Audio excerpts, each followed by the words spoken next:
কোন রাশির মানুষ ভালোবাসায় সবচেয়ে বিশ্বস্ত? কন্যা রাশির। কোন রাশির মানুষ বিরক্ত হলেও ভালোবাসা কখনো ছাড়ে না? সিংহ রাশির। কোন রাশির মানুষ প্রেমে সবচেয়ে আবেগপ্রবণ এবং মৃদুভাষী? কর্কট রাশির। কোন রাশির মানুষ সবচেয়ে সাহসী এবং উদার? মেষ রাশির। স্বপ্নে আজান শোনা কিসের লক্ষণ? সত্যের ডাক, হিদায়ত ও দায়িত্ব স্মরণ করানো।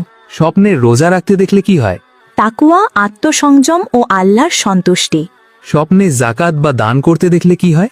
সম্পদের বরকত ও বিপদ দূর হওয়া। স্বপ্নে দরজা খুলতে দেখলে কি হয়? সমস্যার সমাধান ও সুযোগ।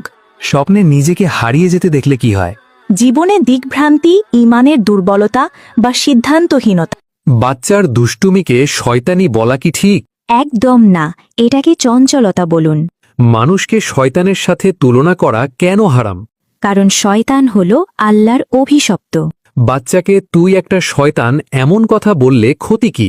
এতে বাচ্চার উপর শয়তানের আছর পড়ে। ভুল করে বলে ফেললে সংশোধনের উপায় কি? তওবা করা,